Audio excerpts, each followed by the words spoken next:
अमित शुक्ला जी बरेली से। राधे राधे। राधा वल्लभ श्री हरिवंश महाराज जी, आपके चरणों में कोटि कोटि नमन। महाराज जी, मुझे ऐसा लगता है कि इस संसार में जो बुरी चीजें हैं उनमें शक्ति और आकर्षण अच्छी चीजों के मुकाबले ज्यादा है, क्योंकि व्यक्ति नाम ध्यान और साधना मुश्किल से ही अपनाता है, जबकि गलत बुरी गलत आदतें बहुत गलत जल्दी। गलत, बिल्कुल गलत।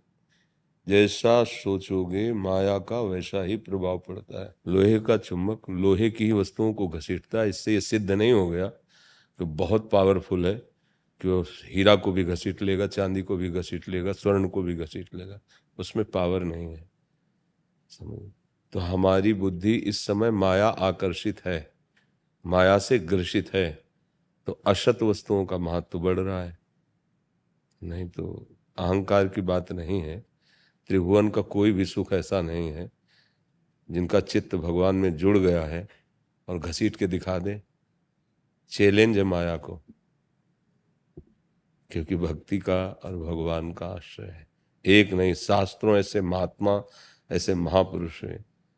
छोटे छोटे बच्चे हैं गुरु गोविंद सिंह के, और दीवाल में चुने जा रहे हैं और अधर्मी कह रहे हैं प्राण त्यागना बच्चों ने स्वीकार कर लिया, लेकिन धर्म त्यागना नहीं।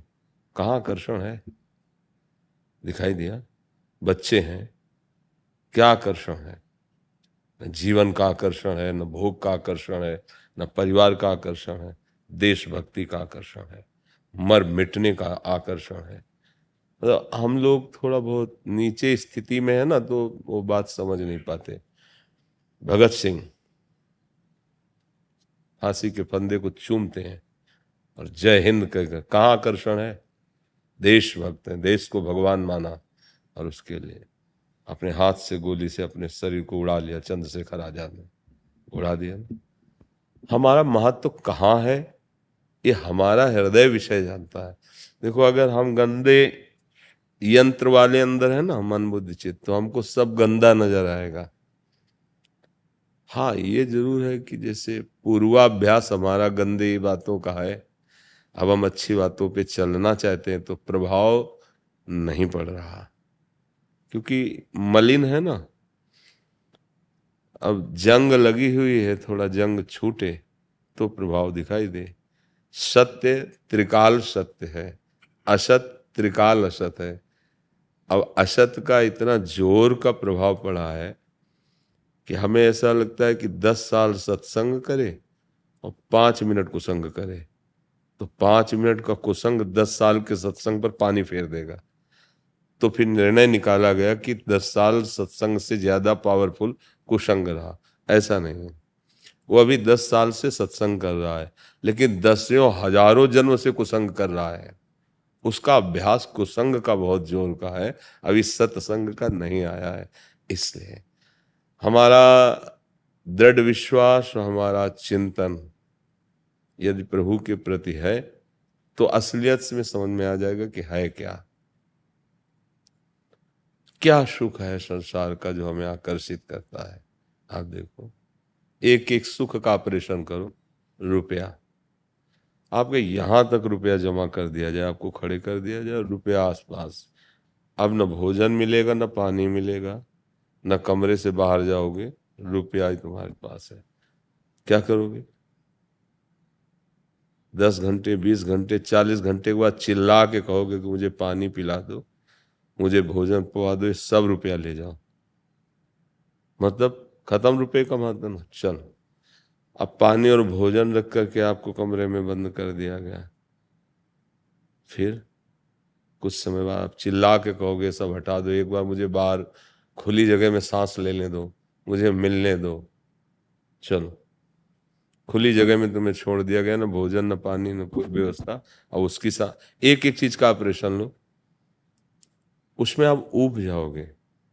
सुंदर शरीरों का भोग बंद कर दिया जाए कमरे में, हर भोग सामग्री दे दी जाए और भोगो, तो ऊब जाओगे और हाथ जोड़ के कहोगे मुझे कुछ दिन के लिए अकेला छोड़ दो, क्योंकि उसमें सुख नहीं है, पक्का नहीं है। आकर्षण है माया का। अच्छा देखो, शरीर है ना अपना, अपने शरीर से देखो, या हम छूते हैं कोई परेशानी नहीं, और नीचे के द्वारों को छूते हैं तो रज साबुन लगा के धोते हैं ना, तो तुम्हारी सुख भोग बुद्धि कहाँ के है? वही तो है ना, वही है। स्पष्ट देखो, जैसे ऑपरेशन होता है ना, तो ऑपरेशन वाला अगर शर्माएगा तो फिर ऑपरेशन कैसे करेगा? उसको तो जिस अंग में रोग नजर आएगा उसी का ऑपरेशन करेगा। तो हम लोग कहाँ फंसे हैं? मलमूत्र के द्वार ही तो है प्रधान सुख भोग। गौर से देखो, फंसाया जाता है इससे और मिलता क्या है? फिर उसका कितनी देर तुम्हें सुख मिलता है? फिर उसके बाद क्या शांति मिलती है? फिर उसके बाद क्या इच्छा नहीं रह जाती है? पूरा जीवन इसी को भोगते हो गया, फिर भी वही भोग की इच्छा है। मतलब कुछ तो जादू है माया का, कि है नहीं पर मुझे लग रहा है। यही मिटाने के लिए अध्यात्म समर्थ है। अगर अध्यात्म का ज्ञान नहीं है, कई बार सुना चुके हैं, एक चक्रवर्ती सम्राट महाराज भर्तरी जी हुए हैं, बहुत बड़े वीर और महात्मा भी हुए हैं। उनके छोटे भाई का नाम था विक्रमादित्य, सब कोई जानता है, विक्रम बेताल कथा नहीं चले? हाँ, उनके छोटे भाई थे विक्रमादित्य। अब ये जब यौवन अवस्था को प्राप्त हुए तो बहुत बहुत ही बुद्धि प्रधान जीव, अलग अलग होता है, वो बहुत माइंडेड थे, बहुत बुद्धिमान। तो उन्होंने मन को जांचा कि चाह क्या रहा है। सब कुछ है चक्रवर्ती सम्राट, तो मन ने मांगा एक सुंदर स्त्री जो कहीं भी सबके पास ना हो। और चक्रवर्ती सम्राट मतलब एक छत्र राज्य हुक्म कर दिया कि सब सुंदरियां हमारे सामने लाई जाएं। उसमें देश विदेश की सब सुंदरियां उनके सामने लाई गई। तो एक सुंदरी का नाम था पिंगला, जो सर्वांग सुंदर और मन पसंद एकदम। भर्तरी जी ने चयन कर लिया। अब उसने भी सौभाग्य माना, इतना बड़ा वैभव संपन्न राजा मुझे स्वीकार, और 9 अवस्था थी। बड़े वो वैज्ञानिक बुद्धि के थे। तो उनका अब मैं कुछ वर्ष राजकाज विक्रमादित्य को देता हूं, क्योंकि मैं अनुभव करना चाहता हूं कि मन ने कहा स्त्री में सुख है, तो क्या सुख है मैं अनुभव कर। अब ना किसी से बोलूंगा, ना किसी से, इसी से बोलूंगा, इसी को देखूंगा, इसी के साथ रहूंगा, इसी से पूरी एकाग्रता। महल में समय से भोजन भर आ जाए, कोई सूचना नहीं, कोई हमारे पास नहीं आएगा। तो राजा थे, उनकी आज्ञा। विक्रमादित्य राज सिंहासन संभालने लगे और वो काफी समय व्यतीत हुआ, रात दिन उसी के सानिध्य में। तो एक मन में एक घृणा सी एक होती, पर फिर दूसरा कोई रास्ता नहीं है ना मन को, तो फिर वो उसी में बार बार गिरता। एक दिन एक ब्राह्मण तपस्या कर रहा था देवराज इंद्र की, निर्धन हूं, धन की प्राप्ति हो जाए। जब मंत्र अनुष्ठान पूरा हुआ तो देवराज इंद्र प्रकट हुए, उन्होंने बिना पूछे उसे एक अमृत फल दे दिया और अंतर्ध्यान हो गए। उस ब्राह्मण ने सोचा इस अमृत फल को हम खा के क्या करेंगे, वैसे ही गरीब है, मर रहे हैं। अगर ये अमृत फल हमारा धर्मात्मा महावीर राजा वो पाले तो सारी प्रजा को बहुत सुख मिलता रहेगा, क्योंकि बहुत धर्मात्मा राजा थे भर्तरी जी। पहले था कि राज दरबार में या राजमहल में संत और ब्राह्मणों के लिए निषेध नहीं था, कभी भी जा सकते हैं बिना रोक टोक के, ऐसा मर्यादा थी। मंत्री ने सूचना दी कोई ब्राह्मण पधारे हैं, प्रभु आपसे मिलना चाहते हैं, बहुत वर्षों के बाद महल में। तो उनका अवश्य स्वागत है, उनको बुलाओ। बुलाया, प्रणाम किया, आज्ञा कीजिए। उनका मैंने मंत्र जब किया था धन के लिए, तो धन तो दिया नहीं, और देवराज इंद्र ने अमृत फल दिया है, इसे जो पाएगा वो अमर हो जाएगा। तो मैं दरिद्र अमर नहीं होना चाहता हूँ, आप हमारे धर्मात्मा राजा हैं, आप पाएं और आप अमर हो जाएं, और मुझे कुछ धन दिला दीजिए। तो उनका कुछ नहीं, आदेश किया जितना इनको जब जरूरत पड़े बराबर देते रहिए, अब तुम्हें किसी से मांगना नहीं पड़ेगा। क्योंकि मंत्र अनुष्ठान था ना, तो धन तो मिलेगा ही, अब उसका प्रकार बदल गया, वो कभी व्यर्थ नहीं जाता। अब उन्होंने विचार किया कि अगर अमर फल मैं पालूंगा और पिंगला मर गई तब तो जीना मुश्किल हो जाएगा, मैं ये अमर फल पिंगला को पवा दूं, तो जब तक जीवित रहूंगा तब तक ये हमारे सामने रहेगी। उसे कहा है फल अमर फल है, आप इसे पा लीजिए। उसने कहा कि देवताओं के द्वारा दिए हुए फल ऐसे नहीं पाए जाते, पवित्र होके पाया जाता है। अब हम स्नान करेंगे फिर पा लेंगे, आप विश्वास मान लिए, पा लेंगे। मान गए। जिस महल पर वो एकांतिक वास कर रहे थे उसी की खिड़की से झांक के एक दिन देखा था पिंगला ने, तो अश्वपाल पीछे घुड़सवारदा थी, तो उसमें एक अश्वपाल था, जो राजा का अश्वपाल, मतलब एक सेना नायक की तरह शूरवीर, घोड़ों की सुरक्षा, घोड़ों की ट्रेनिंग बहुतों से करवाना, सब वो देखकर मोहित हो गई पिंगला। धीरे धीरे उनका मिलना जुलना, अब उसने विचार किया कि ये अगर अमल फल अश्वपाल को हम पवा देंगे तो अमर रहेगा जब तक हम जीवित, हमारी मित्रता चलती रहेगी। अश्वपाल को जब अमर फल मिला तो उसकी आसक्ति थी महाराज के दरबार में नाचने वाली वैश्या से, मित्रता थी उसकी। इसने सोचा अगर उस वैश्या को फल पवा दे, नवीन अवस्था की थी, वो अमर हो जाएगी। वैश्या के हाथ में अमर फल आया, उसने सोचा मैं नीच कर्म करने वाली अमर फल पाकर क्या करूंगी, अगर मेरे महाराज ये अमर फल पा लेंगे तो धर्मात्मा है, वो अमर हो जाएंगे। मंत्री ने सूचना पहुंचाई, राज दरबार की नृत्यांगना आपके दर्शन करना चाहती है, बुलाया जाए। सरकार, ये अमर फल मुझे प्राप्त हुआ है, इसे आप पालें तो अमर हो जाएंगे मालिक, हम तो आपके दरबार की नाचने वाले हैं। तो अमर फल देखा, ये तो वही है जो ब्राह्मण दे के गया था। कहा तुम अमर फल कहाँ से प्राप्त कर सकते हो, क्योंकि वैदिक मंत्रों के द्वारा अनुष्ठान से प्राप्त होता है, सच्ची बताना नहीं तो मृत्यु दंड दिया जाएगा। तो उसको कोई पता तो था नहीं ना, तो उसने कहा आपके महल के पीछे जो अश्वपाल हैं उनसे हमारी दोस्ती है, उन्होंने हमें दिया है। बोले जाओ, ये बात किसी से कहना मत, जाओ। दूसरे दिन दरबार में घोषित किया कि महाराज भर्तरी जी आज राज दरबार में स्वयं पधार रहे हैं। शास्त्रों, प्रजा, राजमंत्री, सेवक सब उपस्थित हुए, बैठे और कहा अश्वपाल को बुलाया जाए। अश्वपाल अब राजा का हुक्म, तो बहुत डरते हुए आया कि ऐसा क्या। तो उनका हाँ भाई, ये अमर फल तुम्हें कहाँ से प्राप्त हुआ, अगर सत्य बोलोगे तो मुक्त कर दिए जाओगे, नहीं तो अभी तुम्हारा तलवार से टुकड़े टुकड़े कर दिए जाएंगे। कैसे बोले, अब ये कैसे बोले कि रानी ने, अब अगर नहीं बोलता है तो मारा जाएगा। तो उसने कहा सरकार प्राण रक्षा की जाए, महारानी पिंगला ने मुझे ये दिया है, चल एकांत में हो जाओ। पिंगला को बुलाया तो आकर सिंहासन पर बैठने, बोले नहीं, सभा में खड़े हो। देखो भाई सभासदों, हमारे देश के ब्राह्मण ने एक अमर फल दिया था और वो सत्य है, उसके खाने से व्यक्ति अमर हो जाता है। मैं तलवार से इस पर प्रहार करूंगा लेकिन ये पिंगला मरेगी नहीं, क्योंकि इसने अमर फल पाया है। और खींची तलवार, जे ही प्रहार, नहीं महाराज, नहीं महाराज।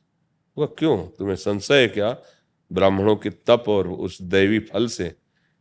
वो संशय नहीं, पर महाराज मैंने पाया नहीं। कहाँ दिया? अश्वपाल को। हंस दिए कि मुझ सर्वांग सुंदर चक्रवर्ती सम्राट से तेरे को प्रियता नहीं हुई, एक अश्वपाल घोड़ों की सेवा करने वाले से। और वो एक अश्वपाल तुझ पिंगला महारानी से तृप्त नहीं हुआ, वो एक वैश्या से प्यार करता है। इसका मतलब ये नीच काम कभी संतोष, कभी शांति प्रदान नहीं कर सकता। मुकुट उतारा, सिंहासन पे रखा, लंगोटी लगाई, आजीवन के लिए वैराग्यवान। भर्तरी शतक वैराग्य जो है ना, संत जन उसका गान करते हैं।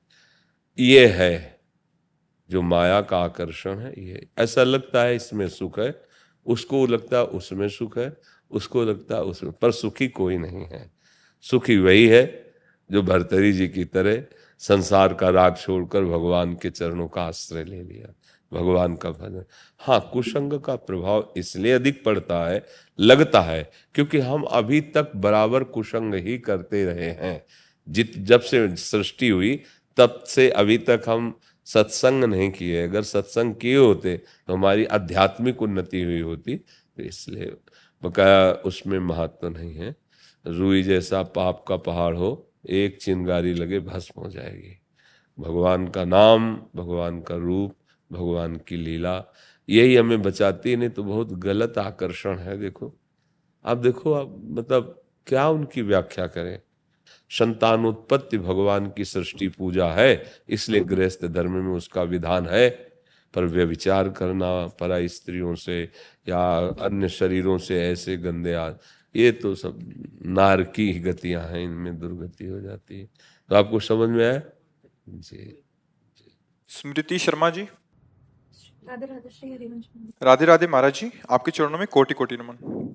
हे सदगुरुदेव, ये जानते हुए कि मेरे सदगुरुदेव सर्व समर्थ भगवत स्वरूप हैं, गुरु तत्व हैं, ना कि ये शरीर, लेकिन ज्ञान की कमी और स्वयं के देहाभिमान में स्थिति होने के कारण जब गुरुदेव के शरीर को कष्ट होता है तो मन व्याकुल हो जाता है। जिस रूप में गुरुदेव का दर्शन हुआ है उसके प्रति मन में प्रीति है और मन में ये प्रीति छोड़ना भी नहीं चाहते। आपकी जीवनी हमारे लिए सबसे बड़ी बड़े बड़े शिक्षा है। सिद्ध महापुरुष भी ना अपने गुरु का वियोग नहीं सह पाए। बड़े बड़े सिद्ध महापुरुष, जिस समय हमारे वृंदावन बाके बिहारी लाल को जिन्होंने प्रकट किया स्वामी हरिदास जी, वो जब अंतर्ध्यान हुए, जो विट्ठल विपिल देव जी उनके शिष्य थे, उन्होंने उसी समय आंख में पट्टी बांध ली और एकांत कमरे में बैठ गए। ना किसी को अब क्या देखना है, जिनको देख देख के जिए वो तो चले गए, अब क्या देखना, न खाना न पीना न कुछ। ऐसे बड़े बड़े वृंदावन के संतों को बड़ा दुख हुआ। विट्ठल विपुल देव जी के पास गए और कहा रास की रचना करी, जो ब्रज का रास होता है ना, ब्रजवासी बालक रास करते हैं, उसमें प्रिया प्रीतम बनाए और बोले चलो श्री जी आपको बुला रहे हैं। अब श्री जी की आज्ञा मान करके वहां गए, कहा पट्टी खोलो, प्रिया प्रीतम को देखो, मतलब किसी तरह बाहर तो आए। तो जो पट्टी खोला और कहा कि स्वामी जी कहाँ है, प्रिया प्रीतम तो है लेकिन स्वामी जी, तो किसी ने कहा स्वामी जी तो अंतर ध्यान हो गए। उसी समय प्राण छूट गए। महाप्रभु चैतन्य देव अंतर ध्यान में, सैकड़ों भक्त उसी समय प्राण छूट गए। हरिवंश महाप्रभु अंतर ध्यान में, सैकड़ों भक्तों के उसी समय प्राण छूट गए। तो ज्ञान एक अलग चीज है, प्रीति एक अलग चीज है। सब में वो बैठा हुआ है, लेकिन हमारा उद्धार नहीं हुआ। जब उसने रूप धारण किया तब हमारे जैसा बात की, हमको दुलार किया, हमको शासन किया, हमें डांट के प्यार के करके अपने स्वरूप का परिचय कराया, तो फिर वो शरीर भी ब्रह्म है, गुरु का शरीर भी भगवत स्वरूप है। पर ये जरूर दिमाग में रखे कि जाएगा तो है ही, क्योंकि ये जाने वाला है, आज नहीं तो कल जाएगा। तो जो बात है उसे पकड़ ले, और फिर जब उनका विरह जागृत होता है तो संसार का राग भस्म हो जाता है, क्योंकि गुरु का विरह है ना, फिर वो परमानंद में निमग्न हो जाता है। फिर उससे ये दिखाई देने लगता है कि हर समय गुरुदेव हमें प्यार कर रहे हैं, हमारे गुरुदेव हमसे गए ही नहीं। तुम्हारे दिमाग में गुरुदेव, तुम्हारे मन में गुरुदेव, तुम्हारे आसपास गुरुदेव दिखाई देंगे। प्रीति में बहुत बड़ा बल है। तो पर प्रगट में तो हर कोई यही चाहेगा कि हमारे गुरुदेव हमारे जीवित तो ना जाएं, क्योंकि उन्हीं के शासन, उन्हीं के, हमारा बल वही है। जैसे अब कोई भी समस्या, कोई भी बात है तो गुरुदेव बल है ना। प्रगट में उनसे जाके बातचीत की, उनसे अपनी गलती बता दी, उन्होंने क्षमा किया या दंड दिया, वो हमारे साहब है, हमारी बात बन जाएगी। पर अब ये निर्धारित है कि जितने मिनट, जितने सेकंड शरीर है वह उतने ही रहेगा, इसके आगे नहीं रहेगा। अब इस पर किसी का काहू को बसना है, जो कछ हो सब तिहारी कृपा से बिहारी बिहारी उनका। नहीं तो बड़े बड़े महापुरुष हुए हैं, अगर उनका शरीर रहता तो जगत मंगल होता रहता। पर प्रायः जितने बड़े महापुरुष हैं बड़ी जल्दी उनको हटा दिया गया है। आप देखना, जितने भी बड़े बड़े महापुरुष हुए हैं जल्दी से जल्दी हटा दिया गया उनको, यहाँ से सेवा से हटा दिया गया।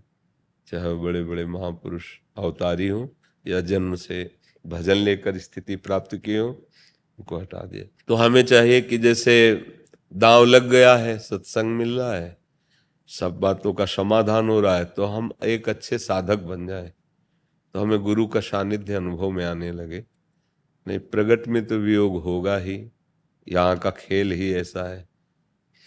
दुनिया में लाखों का मेला जुड़ा, हंसा जब जब उड़ा तो अकेला है, कोई साथ नहीं जाने वाला। सब प्यार कर रहे हैं सब, लेकिन जाना अकेले पड़ेगा। और अकेले जाने वाला अव्यवस्थित बड़ी घबराहट पैदा होती है। अगर व्यवस्था है, जहाँ जाना है और प्रिया प्रीतम साथ हैं तो कोई परेशानी नहीं। वही सिखा रहे हैं कि तुम्हारे साथ उतना ही जाएगा, जैसे तुमने यहाँ 5 अरब बैंक में जमा कर दिए, नहीं जाएंगे। और 5 रुपए किसी गरीब को भोजन पवा दिए, जाएगा साथ आप आपके। दिन भर आप बातें कर रहे हो, कोई फायदा नहीं। 2 बार तुमने भगवान का नाम लिया, वो तुम्हारे साथ जाएगा। बुद्धिमानी यही है कि यहाँ कमाते हुए, यहाँ कार्य करते हुए हमें जहाँ जाना है उस बैंक में भी कुछ स्टॉक रख लें, उसमें भी कुछ अपना अस्तित्व बना ले। पर इतने हम लोग भूले होते हैं कि वहाँ की बात ही ध्यान नहीं आती, और यहीं के प्लान बनते रहते हैं और प्लान पूरे हो नहीं पाते। वहाँ जाने का नंबर आ जाता है, तब डर लगता है कि यार मर गए तो अब क्या होगा, बहू छूटेगी, बेटा छूटेगा, परिवार छूटेगा, धन, अब तो कुछ हमारे पास नहीं। तो जैसे अपने लोग हैं तो एकदम तैयार फिट बैठे हैं, बेग वेग बांध के नहीं, जैसे तैयार हुआ जाता है, फिट बैठे हैं। हमें जाना कहाँ है हमें पता है, किनके साथ जाना है वो भी पता है, कैसे जाना है वो भी पता है, कितना माल है वो भी पता है, इसलिए बेपरवाह है। अब आपको कहा जाए कि अभी चलो, तो आपने माल ही इकट्ठा नहीं किया, आपने अपनी अटैची नहीं बांधी, अर्थात समेटा नहीं अपने आप को, फैलाए हुए हो, अभी घबराहट पैदा हो जाएगी। मरने की बात सुनने पर घबराहट पैदा हो जाएगी, और जब मरने की बात सुनने पर घबराहट ना हो, सावधानी बढ़े, तो जानो कि आप साधक हो, आप उपासक हो, क्योंकि मरना तो सबको है ही एक दिन, और वो दिन पता नहीं कब आ जाए। तैयारी तो हमें आज से ही रखनी है ना। जैसे एक आदमी पूरी तैयारी करके स्टेशन पहुंचा और गया गया और गाड़ी छूट गई, अब उसको कैसा लगेगा? वो बहुत बुरा लगेगा कि नहीं लगेगा? ऐसे ही हमने पूरा जीवन तैयारी की, माया की, और भगवान की जो प्राप्ति के लिए मनुष्य शरीर मिला था, अब वो गया और तैयारी कुछ नहीं हो पाई, गाड़ी पे चढ़ नहीं पाए। अब क्या पछताना है? तो गोस्वामी जी ने लिखा, तुलसीदास जी ने, मन पछतई है अवसर बीते, दुर्लभ देह पाए हरिपद भज, करम बचन अरु जीते, मन पछतई है अवसर बीते। ये श्रुत बनिता आदि जान स्वारथ रथ, ना करु नेह सभीते, अंतहि तो ही तजेंगे पामर, तू न तजय वही ते, मन पछतई है अवसर बीते। जब समय आता है जाने का तो कोई साथी नहीं होता, तब रोता है मन कि बड़ी गलती हो गई। जो साथी थे, जो हमारे ईश्वर, जो हमारे परमेश्वर, जो हमारे प्रभु, उनसे तो हमने परिचय नहीं बनाया, और जिनसे परिचय बनाया वो सब छूट रहे हैं, और वो तड़प तड़प कर प्राण त्यागता है। घर वाले थोड़े दिन आंसू बहा लिए, बस फिर उसकी प्रॉपर्टी का आनंद लेते हैं, और वो दुर्गति को प्राप्त होता है। ऋषभ जी जलंधर से।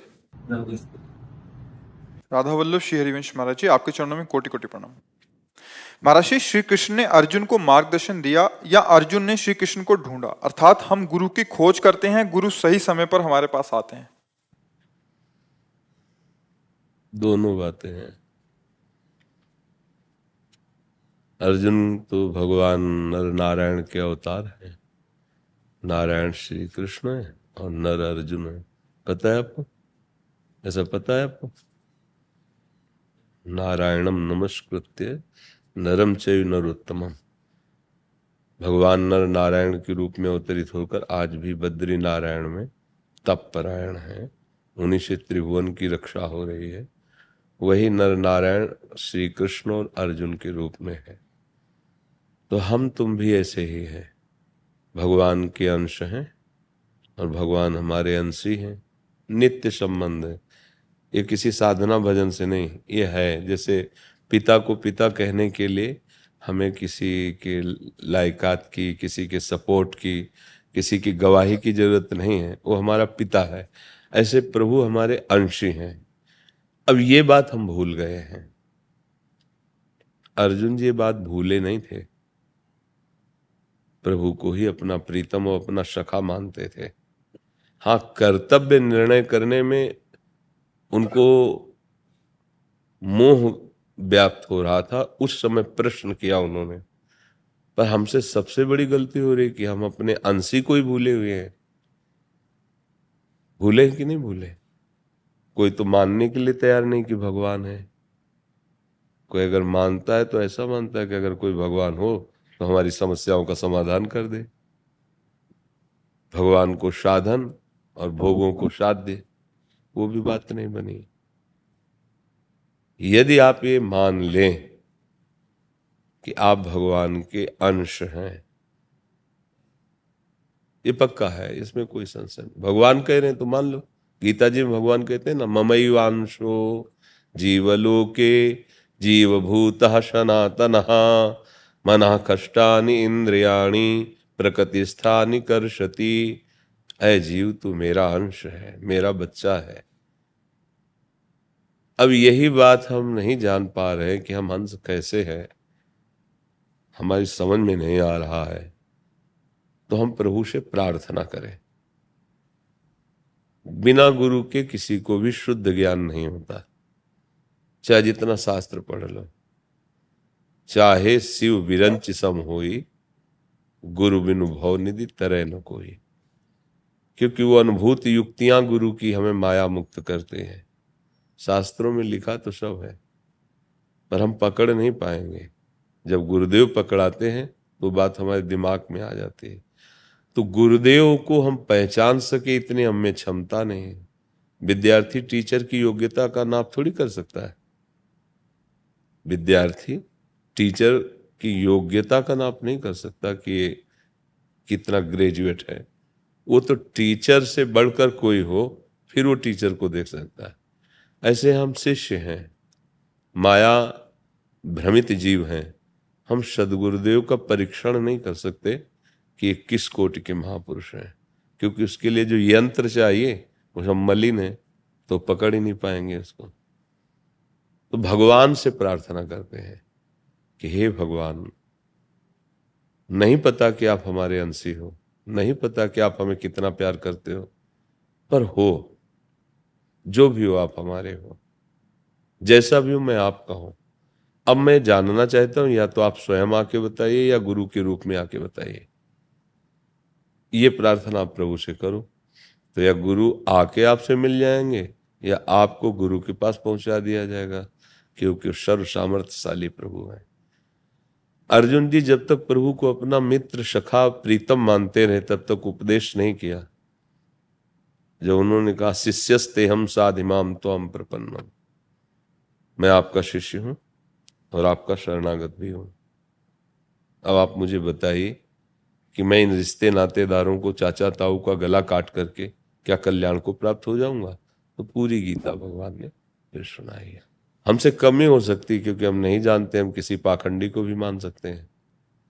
जब हमें पता चलेगा ये धर्म विरुद्ध आचरण करता है तो अश्रद्धा हो जाएगी, तो हमारा मार्ग ही भ्रष्ट हो गया।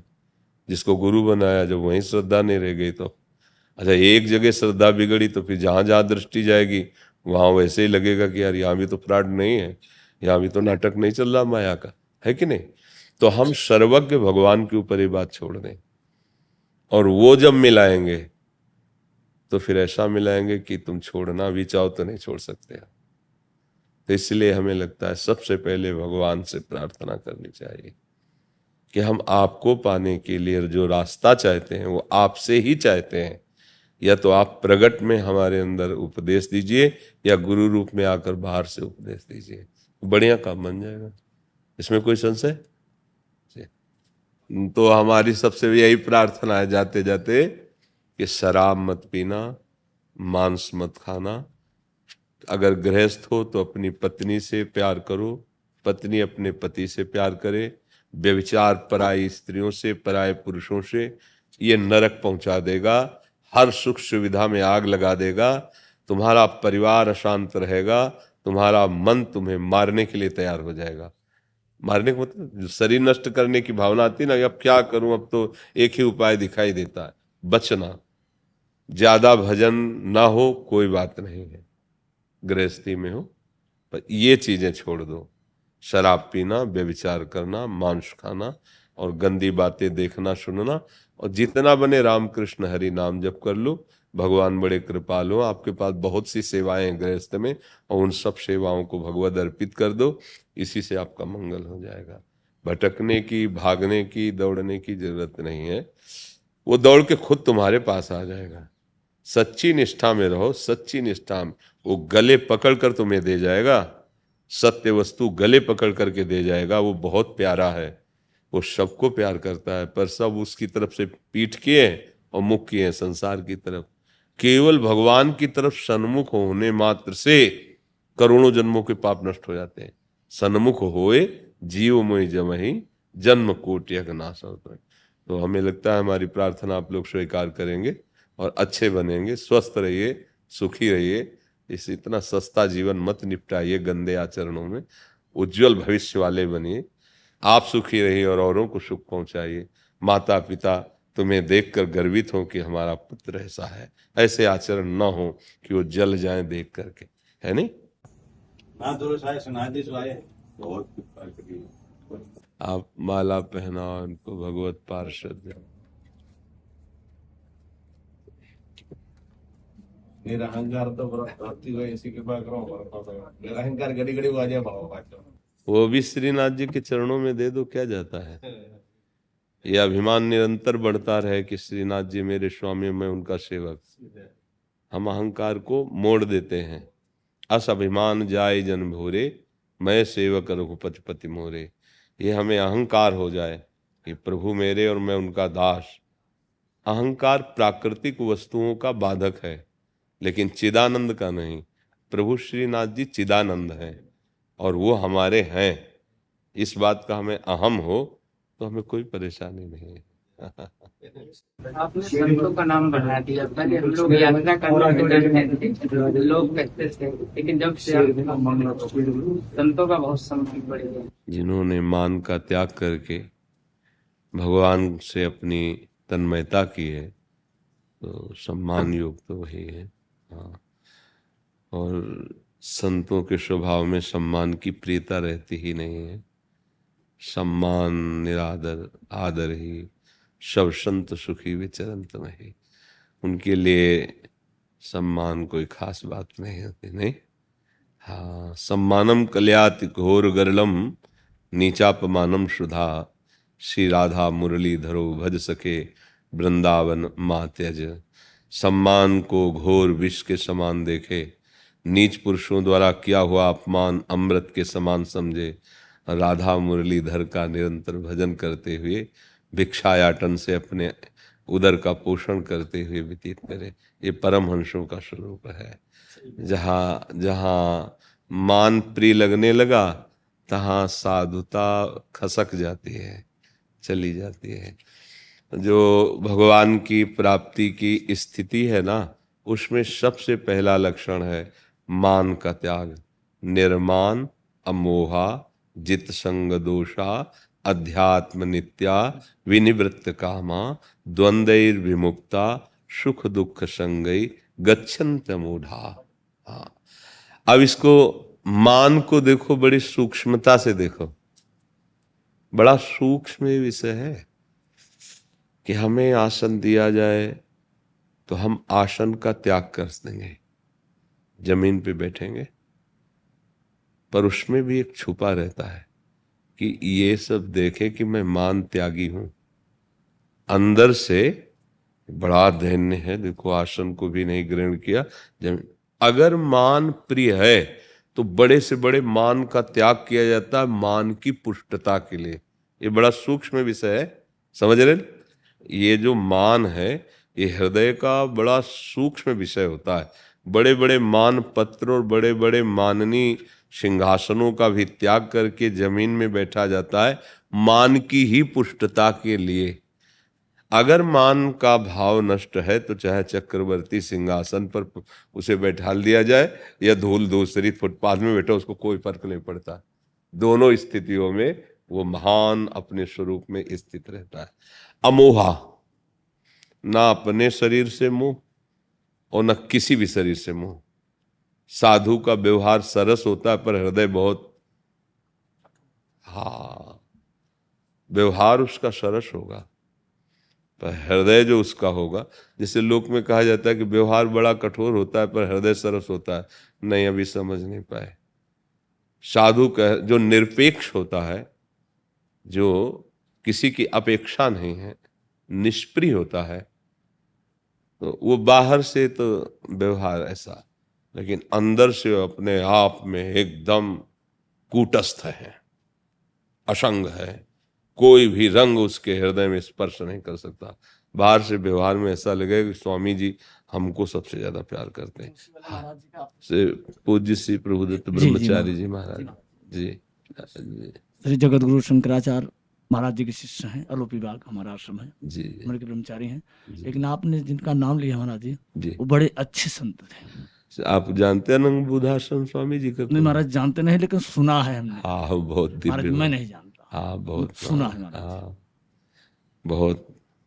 जब गंगा किनारे भ्रमण कर रहे थे, बड़ी अद्भुत स्थिति उन महापुरुष की। जिस दिन से गुरु जी ने उनको संन्यास दिया था, उनका यह था कि चित्रकूट में रामलीला हो रही थी, तो वो बालक ही थे, तो रामलीला में जब देखा कि भगवान को 14 वर्ष का वनवास, भगवान ने राजकीय पोशाक उतार दी और वनवासी विशेष उदासी स्वरूप धारण किया, वो रो पड़े। वो बोले जब हमारे राम जी वन को जा रहे हैं तो अब हम घर नहीं जाएंगे, और वहीं से भाग पड़े। तो जब अशनीय का आश्रम है गंगा किनारे, तो वहाँ स्वामी शंकरानंद जी महाराज बड़े ही अवधूत कोटि के महापुरुष थे। पहले प्रायः सब संत जो है ना सिद्धांत से चलते थे, तो सिद्धावस्था को प्राप्त हो जाते थे। अब हम लोग क्या है कि बैलेंस बना के चलते हैं, विषय भी सेवन होता रहे और साधुता भी चलती है, तो ये मार्ग बैलेंस वाला तो है नहीं। तो स्वामी जी महाराज के पास हो गए, बच्चे थे, रो पड़े और कहा स्वामी जी राम जी वनवास को गए, अब मैं आजीवन घर नहीं जाऊंगा और संन्यास लेना चाहता हूं। तो अधिकारी थे, दृष्टि में ही आए, तो उनका बहुत सुंदर बात है। फिर उनका संन्यास तय हुआ, तो गंगा के किनारे संन्यास, गंगा जी में संन्यास बड़ा करुण प्रसंग होता है उस समय। दिगंबर करके सब कपड़े हटा के गंगा जी ऐसे वो तो जान। तो फिर जब मंत्र आदि हो गया तो आपस में लंगोटी दी पहन, बोले नहीं महाराज जी अब एक बार उतार दिया आप नहीं। तो बोले ठीक है चलो आश्रम। बोले नहीं महाराज यहीं संन्यास दिया, आजीवन यहीं व्यतीत करूंगा। बोले देख लो, बोले आशीष आपका। आजीवन महाराज वहीं व्यतीत किए, जैसे गंगा बढ़ती वैसे ऊपर और घटती तो नीचे, दिगंबर पूरा शरीर। जो वहां आ गया प्रारब्ध साथ पा लिया। स्वामी धर्म सम्राट करपात्री जी आज सब जाते थे, साष्टांग दंडवत करते थे। भैया अमोहा, मोह रहित हो जाना। बहुत कच्चाई है अपने में, अपने शरीर से मोह है, अपनी वासनाओं से मोह है, अपने शिष्यों से मोह है, अपने संबंधियों से मोह है। साधु का व्यवहार सम होता है, प्रिय होता है, पर वो हृदय से कूटस्थ होता है, निरपेक्ष होता है। अगर हृदय का कमजोर है तो फांस लिया जाएगा। दया बिना साधु कसाई, और दया करी तो आफत आई है रे। दया करी तो आफत, दया बिना साधु कसाई और दया करी तो आफत आई, मतलब ऐसे बच के खेलना है। निर्माण मोहा जित संग दोषा। साधु का जो स्वभाव होता है वो निर्लेप होता है, इसलिए कोई भी उसके आसपास विषय से एकत्रित हो, उसके वो हृदय में हलचल नहीं होगी, चाहे प्रतिकूल हो विषय या अनुकूल। प्रतिकूल विषय भी हो तो हलचल नहीं होगी। एक बार पूज्यपाद सिउड़िया बाबा जी महाराज को आगरा में किसी ने बुलाया, भक्तजन बुलाते हैं। अब बाबा के पास पता तो था नहीं, आगरा पहुंच गए। अब वहां जहाँ कोल्ड स्टोर था आलू का, वहां खड़े होकर इंतजार किया कि वो जो अब वो लिखा पड़ी हुई सब तो थी नहीं बाबा के पास। तो फिर उसने कहा यहीं आसन लगा लो। तो ठीक लगा लिया आसन। तो सड़ी आलू जो थी ना, जो बाहर फेंकी गई थी, भारी दुर्गंध, और वही आसन। अब घंटा 2 घंटा में पता लगाते हुए वो लोग आए, तो प्रणाम नमस्कार उनका। साधु का एक बार आसन जहाँ लग गया, अब उठेगा तो आगरे में नहीं लगेगा। हाँ अब रात्रि तो यही व्यतीत होगी। प्रतिकूल एकदम दुर्गंध युक्त, लेकिन विचलित नहीं होना, बस यही जित संग दोषा कि अब परिस्थिति बहुत गड़बड़ है। सामने चाहे जितना सुंदर उसके भोग विलास एकत्रित कर दिए जाएं, उसके मन में स्फुरण नहीं होगा। जैसे भुने हुए चना में कितना भी खाद पानी लगाओ अंकुरण नहीं होता, ऐसे महात्मा का हृदय ज्ञानाग्नि से दग्ध हो जाता है। और उसमें कोई भी विषय स्फुरण, चाहे रूप हो, शब्द हो, स्पर्श हो, गंध हो, ये सब भीड़ लगी आसपास, लेकिन उसके हृदय में स्फुरण भी नहीं होगा भोग का। यह है जित संग दोषा। और अध्यात्म नित्या, क्योंकि वो नित्य अपने आत्म स्वरूप में स्थित रहता है, इसीलिए विनिवृत्त कामा, कोई भी कामना उस महात्मा के हृदय में नहीं होती। देखो बहुत सावधान रहना भगवत प्राप्ति के लिए। यदि हम चले हैं आत्मबोध के लिए तो ये चीज़ें भी सुधारनी पड़ेंगी कि हमको अर्थ चाहिए, इसलिए हमको अर्थ चाहिए, भंडारा कराना है, हमको अर्थ चाहिए, ये कर। देखो भंडारा अगर होना है ना तो तुम जहाँ बैठ जाओगे वहीं सब कुछ लुट जाएगा आके, वहीं ऐश्वर्य भाई वो तुम्हारे चरण चूमेगा। तुम सत्यता पे तो चलो, सत्यता पे चलो, वहीं सब कुछ वही वो चरण चूमने लगे। एक हमारे महापुरुष हुए परशुराम देवाचार्य जी, तो उन्होंने गेट में लिखवा रखा था, माया सगी न तन सगा, सगा नए संसार, परशुराम ये कह गए सगा सुसिरजन हार। तो एक हमारे जैसे नए महात्मा थे, वैराग्य प्रधान था, अभी समझ नहीं पाए थे कि वैराग्य किसे कहते हैं, बाहरी अक्षरों के वैराग्य समझ रहे थे।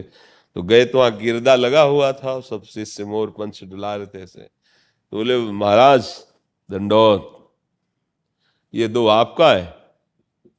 बोले हाँ इसी दास के ने। बोले आप लिखो माया सगी न तन सगा, और भाई वो भोग रहे हो तो माया नहीं है?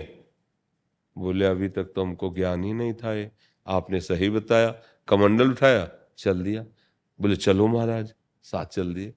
अब 10-20 किलोमीटर, वो तो अखंड ब्रह्मचारी और नैष्ठिक निष्ठा। तो बोले महाराज अब हमें तो भूख लगी, हम तो भिक्षा मांगेंगे। बोले परशुराम जीवन हो गया, आज तक ऐसे नहीं किया, एकमात्र भगवान का भरोसा, और जहां है जो व्यवस्था कर देता है उसी को स्वीकार करता हूं, आज तक किसी से ऐसे नहीं किया। तो बोले हम तो भिक्षा को लिए जा रहे हैं, आपके लिए ले आएंगे क्या? बोले परशुराम ने भगवान के सिवा किसी दूसरे का सहयोग नहीं स्वीकार किया। अब वो गए भिक्षा लाने, इतने वहां का राजा निकला, देखा कि परशुराम देवाचार्य जी साष्टांग दंडवत थे, महाराज कैसे? तो उन्होंने बात बताई कि ऐसा ऐसा। तो महाराज आपका आदेश हो, अभी हम रसोई तैयार करवाते हैं और हम अभी यहाँ आपके लिए निर्माण शुरू करते हैं। बोले हरी इच्छा, हम क्यों कहें। अब रसोईया चढ़ गए, राजा का हुक्म, नी खुदने लगी। वो घंटा 2 घंटा में भिक्षा मांग के पाके जब आए तो बोले महाराज यहाँ क्या हो रहा है? बोले अब यहाँ एक महल बनेगा, ये रसोईया बन रहा है, यहाँ भंडारा होगा। तब समझे हरि के आश्रित हो तो ऊषर में बैठ जाओगे तो वही वो तुम्हारे चरण चूमेगा। मांगने की जरूरत क्या है कि हमें भंडारा किसी से मांग के करना है? अरे तेरी गरज हो तो तू कर, हम इतने बड़े मालिक के सेवक हैं, तेरी गरज हो अंगूठे पे रखते हैं, मंगबो भलो न बाप सो जो प्रभु राखे टेक। एक साधु की एक अलबेली मस्ती होती है। हाँ वो सुरपति नरपति लोकपति जिनके भावे घास, रहे परम आनंद में तज सब ही की आस, एकमात्र भगवद आश्रय। तो विनिवृत्त कामा, समस्त कामनाओं का त्यागी होता है जो भगवत प्रेमी महात्मा होता है। द्वंद्व विमुक्ता, ये मान अपमान, निंदा स्तुति, लाभ हानि, जन्म मृत्यु, इससे वो परे हो जाता है, क्योंकि इन सब का प्रभाव देह पे पड़ता है। देहाभिमानी जीव कर्ता भोक्ता होता है और वो ज्ञान के द्वारा अपने स्वरूप को जान चुका है, इसलिए द्वंद्वों का कोई प्रभाव नहीं होता। तो दुख सुख में समान भाव रखने वाला वो परम ज्ञानी महात्मा परम पद में प्राप्त है वर्तमान में। ये थोड़ी कि मरेगा तो उसे परम पद मिलेगा। महात्मा जीवित परम पद में विराजमान रहते हैं, इसी को कहते हैं जीवन मुक्त महापुरुष।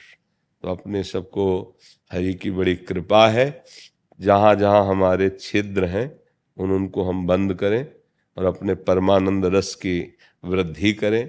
नहीं तो चलनी में गैया दुहे और दोष दैव को दे, हरि गुरु कहो न मानई अपनो ही फल ले। चलनी में गाय दुहे, कहते हमारे भाग्य में नहीं था दूध पीने का, तो ऐसे ही मनमानी आचरण करो और चाहे जितने बड़े सिद्ध महापुरुष के संग हो तुम्हें लाभ नहीं मिलेगा। हरि गुरु का वो जो आज्ञा कर रहे हैं बस उसके अनुसार चलो, तुम विचार मत करो, तुम्हारी विचार करने की क्षमता नहीं। गुरु वाक्य हो गया कि आप ऐसा करो, बस उसी में लग जाओ तो परमात्मा आगे खड़ा मिलेगा। पर हम लोग इतने अविश्वासी हैं कि क्यों म्यों, अच्छा दूसरों से भी सलाह ले लेने लगे। अपने गुरु की बात कभी दूसरे से नहीं पूछनी चाहिए। ये समझ लो, ये बहुत बड़ा भारी अपराध है कि भाई कोई बहुत विद्वान संत है और अपने गुरु सीधे साधे भोले भाले, उन्होंने कह दिया बेटा तुम ऐसा करो तुम्हारा कल्याण हो जाएगा, तो तुम आकर सभा में पूछे कि हमारे गुरुदेव ऐसा कह रहे थे कि करना चाहिए कि नहीं करना चाहिए, मर गए। अब तुम्हें कोई संभाल नहीं सकता, परमार्थ में तुम बिल्कुल नहीं चल पाओगे, क्योंकि गुरु के वचन प्रतीति न जय। जिसे गुरु के वचनों पर विश्वास नहीं, वो चाहे जो कुछ कर ले काम नहीं बने। तो अपने लोगों को जो गुरु आश्रय मिला, भगवद आश्रय मिला, बस एक बार इस जीवन को झोंक दो हरि प्रेम में।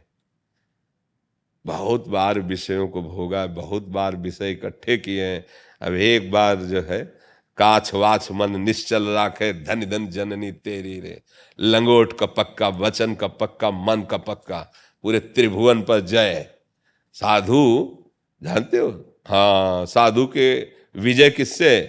काछ वाच मन निश्चल राखे, धनि धन जननी तेरी रे। नरसिंह जी का पद है, वैष्णो जन ते कहिए जे पीर प्राय। जिसका लंगोट पक्का आजीवन, जब हमने गृहस्थ नहीं स्वीकार किया तो आंख नहीं मोड़ेंगे उधर। बस मतलब निष्ठा होनी चाहिए, फिसलना नहीं है, फिसलना नहीं। काछ वाच मन निश्चल राखे, धन धन जननी तेरे।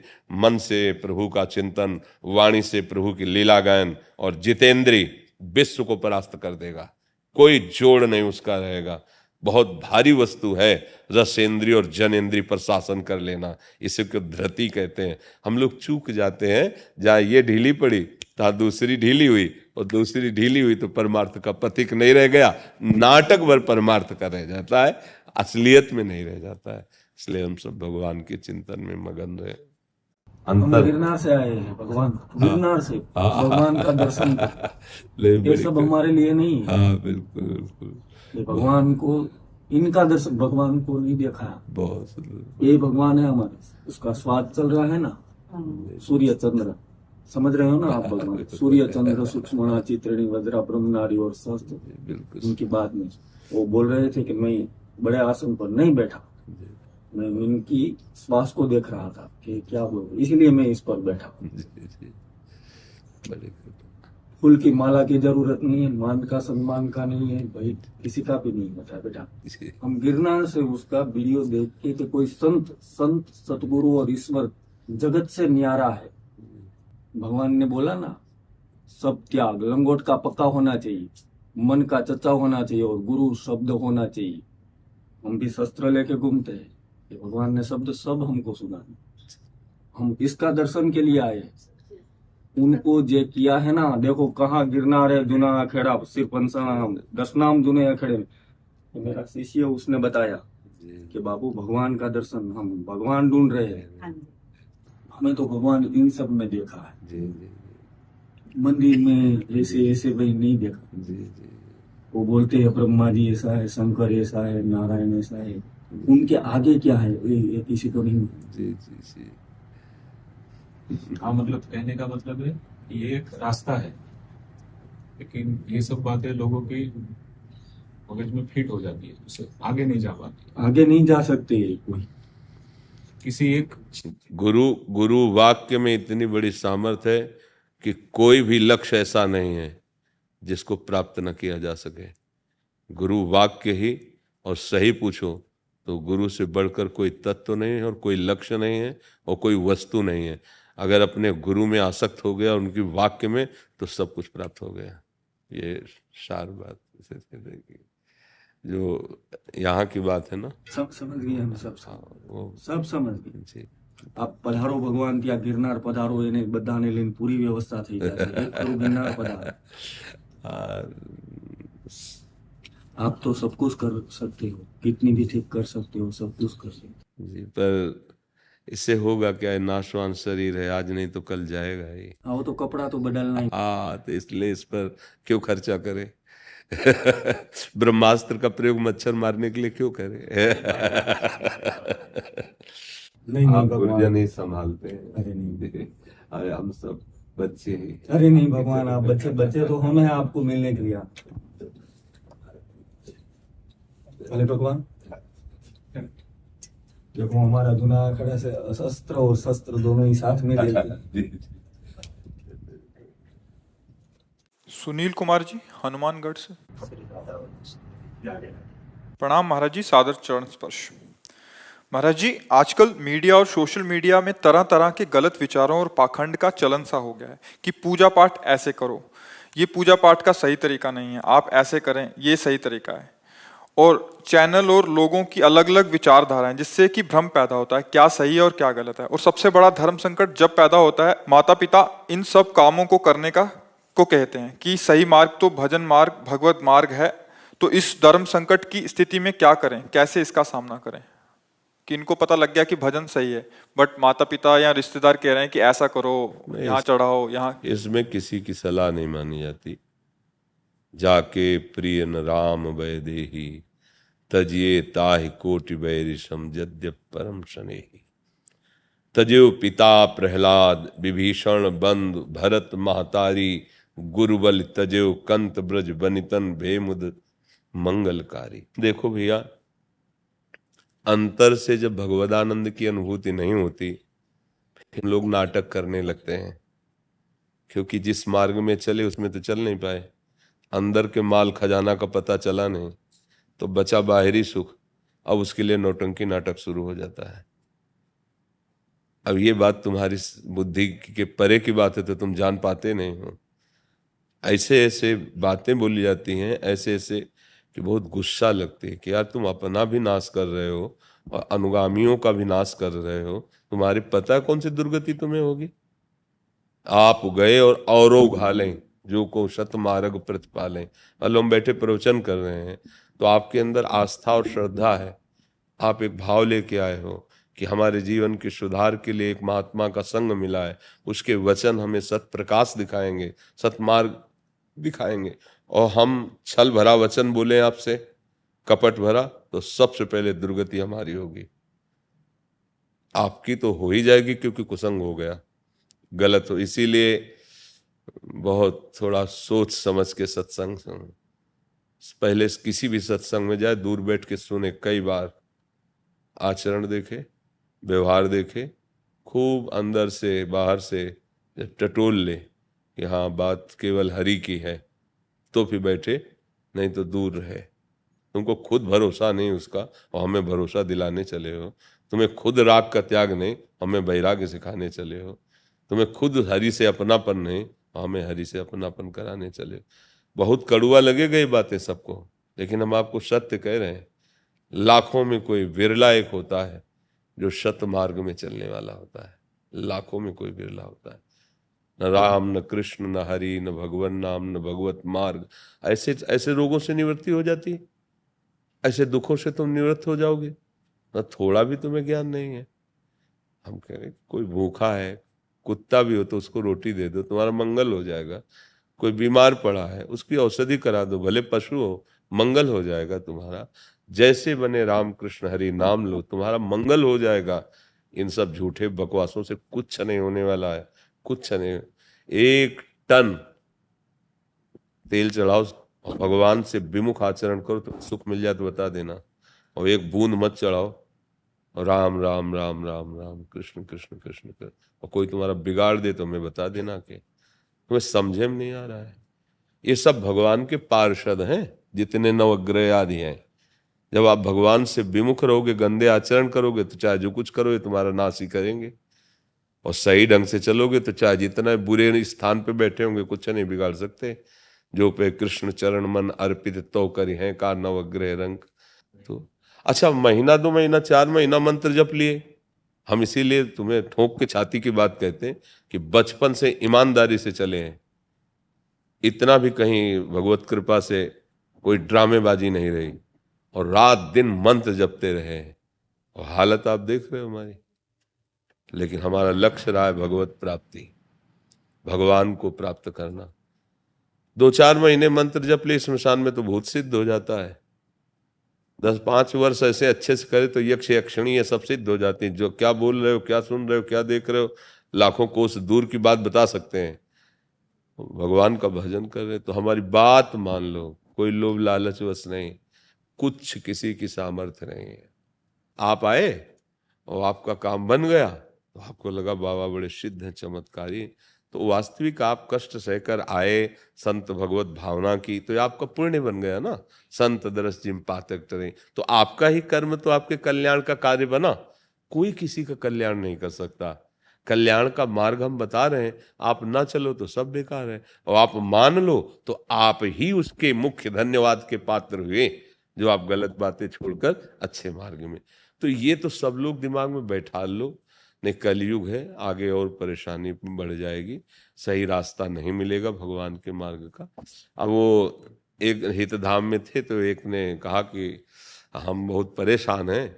एक जगह गए थे तो 5,000 रुपये की घोड़े की अंगूठी, नाल की अंगूठी, ऐसे नहीं, तब तो घोड़ा पर ब्रह्म हो जाना चाहिए। जब उसके नाल में इतनी ताकत है कि तुम अंगूठी पहन लो दुख रहित हो जाए, तो बेचारा रोज एक्का में जोड़ा जाता है और रोज सांटे चलते हैं उसके, और दौड़ता है सैकड़ों किलोमीटर, तो उसका दुख दूर हो जाए। अरे दिमाग खराब है, घोड़े की नाल तुम्हें नहीं ठीक पर पाई, राधा राधा। तो बाहरी दिखावे में, अच्छा आजकल लोगों को विश्वास भी वही है, जैसे हम आपको सीधी बात बता रहे ना, कोई फीस नहीं, कोई फार्म नहीं भरना, कोई दान पेटी नहीं, कोई मांग नहीं, आप सम्मान से आओ, बैठो और सत शास्त्रों की बात, जिससे आपका वास्तविक परम मंगल होगा। तो आपको लगता है यहाँ कोई जादूगिरी तो है नहीं, चमत्कार तो है नहीं, ये तो ऐसे प्रवचन करते रहते हैं। महर्षि इसमें एक समाधान चाहिए। जो संसार में, ये तो आपने भजन मार्ग की बात बता दी, जिनको भगवत प्राप्ति करनी है, जो संसार में फंसे हैं उनको तो बिल्कुल इस बात का ज्ञान नहीं कि भजन भी करना चाहिए। उनको तत्काल दुख आया और उसका निदान उनको चाहे कैसे भी मिले, तो इसलिए इस उद्देश्य से वो कहीं भी जाते हैं और वहां उसका निदान चाहते हैं। दुख का निदान नहीं मिल सकता, क्योंकि उसमें सामर्थ्य नहीं दुख निदान करने की। देखो कोई भी जो दुख आता है वो पूर्व के पाप कर्म से आता है। अगर थोड़ा भी अध्यात्म जानते हो तो समझते हो कि पूर्व का पाप कर्म ही हमारे दुख का सृजन करता है। तो जब हम कहीं जाते हैं, तो जैसे तीर्थ गए या भगवान के मंदिर गए या सच्चे संतों का संग किया, तो उससे हमारे पूर्व पापों पर प्रहार होता है, वो क्षीण होते हैं, तो दुख मिटना प्रारंभ हो जाता है। और ऐसी जगह हम गए जहां हमारी और बुद्धि मलिन हो जाए, तो भला वो दुख कैसे। अब हो सकता है ऐसा संयोग कि आज 12 बजे से आपका वो दुख संपन्न होने वाला है, और आप सुबह पहुंच गए और उनका जाओ ठीक हो जाओगे, और आप ठीक हो गए। अब आपका विश्वास हो जाएगा कि अमुक व्यक्ति ने ठीक किया, बकाया ऐसा नहीं था। अगर 12 बजे तक तुम वहां नहीं पहुंचते तो अपने आप ठीक हो जाते, क्योंकि वो क्रम चल रहा है उसका। कोई किसी को दुखी या सुखी नहीं कर सकता, हमारे कर्म ही हमको सुखी दुखी करते। इसमें पक्का समझ लो, चाहे जहां भाग के चले जाओ। अगर एक व्यक्ति हमको ऐसा लाओ कि एक बार आशीर्वाद देने के बाद पूरा जीवन हो गया, उसने कभी दुख का मुंह नहीं देखा, कहीं से भी किसी का भी अनुयायी हो, एक व्यक्ति लाओ, तत्कालिक घटना, तत्कालिक वर्तमान दुख का शमन, तुक्का पुण्य का नहीं, एक आदमी हमें ले आओ पूरी सृष्टि में कि ये उनका आदमी है, और जिस दिन से आशीर्वाद दिया बस करोड़पति बनता चला गया, सारी सुख सुविधाएं चरण चूम रही हैं। और कभी ये तो सब बहुत छोटी बात है। भगवान के अवतार दत्तात्रेय जी हैं, आपने सुना है? स्वयं भगवान के अवतार हैं दत्तात्रेय जी, और अवधूतों के गुरु हैं, परमहंसों के अवधूतों के गुरु हैं। और आराधना की शास्त्राबाहु अर्जुन है वंशी, आराधना करके प्रसन्न कर लिया, और उनकी प्रसन्नता से उसको बहुत सी सिद्धियां प्राप्त हुई कि अब वो 88,000 वर्ष तक जवान रहकर विषयों का भोग किया। 88,000 वर्ष तक कोई भी वैभव उसके ऐश्वर्य की कमी नहीं थी, और बुद्धि भ्रष्ट हो गई, जमदग्नि जी का अपराध कर दिया, परशुराम के पिता। यहां तक कि हुआ क्या, सर्वनाश कर दिया। उन्हीं भगवान ने, जो दत्तात्रेय जी के रूप में थे, वही परशुराम भगवान के ही तो अवतार है ना। कहाँ ललकार ललकार के पूरे वंश को काट काट के ऐसे पहाड़ लगा दिए उनके। आप समझो, दत्तात्रेय जी जैसे महायोगी का अवधूत का संग करके वो विषयी बना रहा। वो इतना नीच हरकत कर गया कि एक ब्रह्म ऋषि की हत्या कर दी। अब समझना पड़ेगा, दुख निवृत्ति सिद्धियों से भी नहीं होती। दुख निवृत्ति एकमात्र भगवान की प्राप्ति से होती है। जैसे केवट जब भगवान के चरण धो रहा है ना, तो भगवान बाद में देते हैं ना कुछ, तो कह रहा अब कछुनाथ न चाहिए। अति आनंद उमगी अनुरागा, चरण सरोज पखारन लागा। तुम्हें तकलीफ है, शारीरिक समस्या है, डॉक्टर के पास जाओ, क्योंकि वो भी प्रायश्चित होता है। पैसे देते हो, जाना होता है, दवाई खानी होती है, ऑपरेशन कराना होता है, ये पाप का प्रायश्चित हो रहा है, आप उसमें ठीक हो जाओगे, उसमें कोई संशय की बात नहीं। पर ये जो जादू टोना है, ये जो भस्म राख, और इससे नहीं होना, हमारी बात मान लो। हाँ, खूब अच्छे, मतलब अपने लोग क्या है, पूरा जीवन इसी में व्यतीत किया है ना। अच्छा, आप सब घर के हो, अगर छल कपट वाली भाषा हो तो बात अलग, हमारी आत्मा हो आप, अगर आप सही ढंग से चलोगे तो वास्तविक तुम्हें दुख सहने की सामर्थ्य आ जाएगी और तुम भगवत प्राप्ति के योग्य हो जाओगे। तो ये कलयुग का कुछ ऐसा आगे समय भी आएगा और बढ़कर कि सत्य बात बोल नहीं सकते, सत्य बात कोई सुनने के लिए तैयार नहीं होगा, क्योंकि सत्य मार्ग में चलने की क्षमता ही नहीं रह गई है। ये गलत धारणाएं बढ़ रही, नहीं बढ़ रही, देखो। अच्छा, हमारी बहन हमको कितना प्यारी लगती है, भैया कह के जब हृदय से लगे, और वही दूसरे की बहन तुम्हारे सामने पड़ती, तब तुम कैसी दृष्टि से देखते हो, क्या व्यवहार करते हो। अवसर मिल जाए तो राक्षसों की तरह मार देते हो। ये क्या बुद्धि है, ये कहाँ सुख। अब ये कहीं भी भाग के त्रिभुवन में जाए, इनको कहीं सुख मिलेगा, त्रिभुवन में कहीं भाग के चले जाए। तो इसलिए, और क्या होता है, हम लोग थोड़ा विवेकहीन हो रहे हैं, इसलिए पाखंड का बढ़ावा दे रहे हैं। भाई चमत्कार है, जैसे हमसे कहे कोई चमत्कार दिखाओ, तो हमारे पास है ही नहीं, चमत्कार दिखाएं क्या। ये कोई कहे महाराज आशीर्वाद दो, हमारा रोग ठीक हो, हमारी किडनी ठीक नहीं, तो तुम्हें क्या आशीर्वाद दे। सत्य बात ये है, हाँ, कि राधा राधा रटो, हर गम सहने की सामर्थ्य आ जाएगी और आप मंगल में प्रभु की प्राप्ति के योग्य हो जाओगे, इस दुख संसार से मुक्त हो जाओगे। बड़ा नाटक चल रहा है, बड़ा नाटक, बहुत सावधान, बहुत सावधान। ये लोग बावरे हैं, समझ नहीं पा रहे हैं। हमारे प्रभु का एक बार हृदय से नाम पुकार करके देखो, वो तुम्हारी बाह पकड़ लेंगे, दुख से निवृत्त कर देंगे। दूसरा कोई उपाय नहीं है, ये तो सब भगवान की माया की। हाँ, कई जगह है अपनी वासना की पूर्ति के लिए इस वेश को रख लिया गया, और भाई मौज मस्ती से चले, तो अब इतना रुपया दीजिए, तब फिर अगर ऐसे रुपया देने से सत्य वस्तु की प्राप्ति होती तो मतलब सत्य वस्तु अपने लोगों को मिलती ही नहीं, धनी लोग खरीद लेते हैं। सत्य वस्तु कभी रुपए से नहीं मिलती, ध्यान रखना, ये पक्का समझना। रुपए से मायाकृत वस्तु मिल सकती है, सत्य वस्तु नहीं मिल सकती, पक्की बात समझ। रुपए से अगर तुम्हें जो भी मिल रहा है वो मायाकृत है, सत्य वस्तु प्राण समर्पण करने से मिलती है। अब ये पहचान कहाँ तुम्हारे अंदर है? सत्य वस्तु प्राण समर्पण करने से मिलती है, रुपए से नहीं मिलती। तो सत्य वस्तु को समझा जाए।